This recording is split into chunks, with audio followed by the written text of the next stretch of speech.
Hey Tony, it's Friday, and first off, to answer your question of the week, I suppose what I do if I'm going to be home alone for an extended period of time is a lot of times I'll watch something or I'll play something or I'll read something and just kind of enjoy the time for myself. But also I'll usually set up a plan of okay, so I need to have this many meals.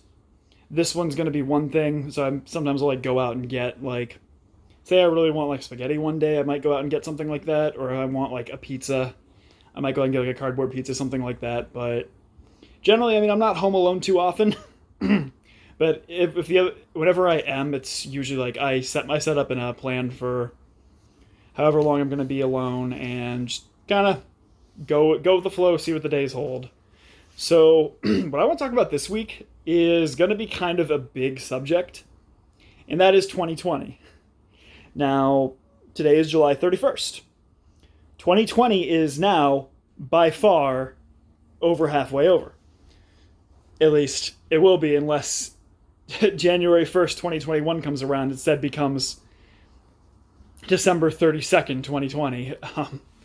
But what I want to talk about is history, but not in the sense that I usually talk about it. And that's because when I was listening to one of my favorite podcasts the other day, one of the ads came up, and it's not really an ad, but one of the sponsorships came up, and the host of the podcast was basically now I know this was not what you expected 2020 to be. You didn't expect to be in the midst of history with a pandemic raging in an election year during severe racial unrest.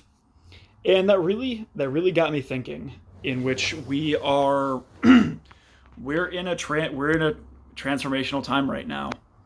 Everything that we have come and have gotten used to for the past 60 years or so is completely thrown out the window due to the pandemic and the worst racial protests in a generation.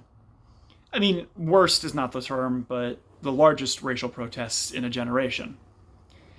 And it really struck me that we are living history right now. The year 2020 will be looked back on in 50 years the same way that we look back on the 1960s and things like that. Now, the 2010s and the 2020 have been a real transformative event in history.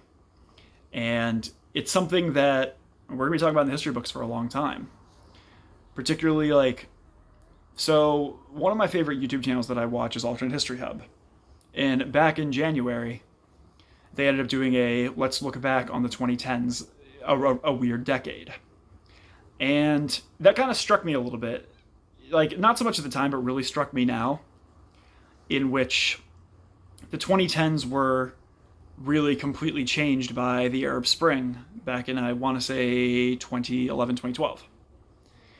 And now the 2020s are going to be completely shaken by everything that happened in the year 2020. And we're living it. Every time you read the news, these are things that people are going to be talking about in 50 years, the same way we talk about the 60s or the same way we talk about World War II. Because this is such a huge time in history, and really, I would argue it's really a crossroads on what the 2020s are going to be like. Because the 2010s we saw popular progressivism, we also saw popular ultranationalism.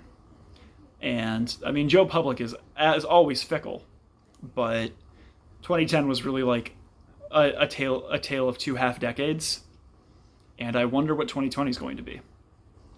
Because the way it's starting is remarkable. And I feel like that's getting lost a little bit in the shuffle of 7 straight months of catastrophes.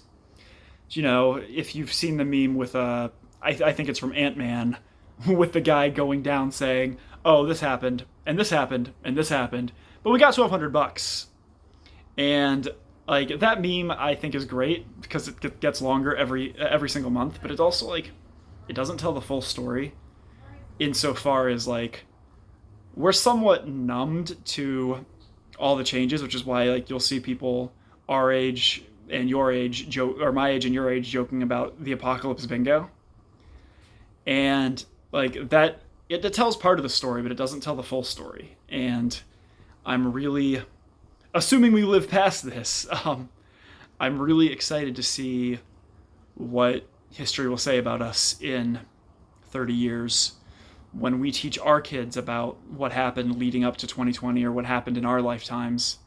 We'll be able to tell a story like, now I'm turning 28 in a couple months. So I'm closer to 30 than I'm to 20. But in my almost 28 years, I have seen such colossal changes that it's wild.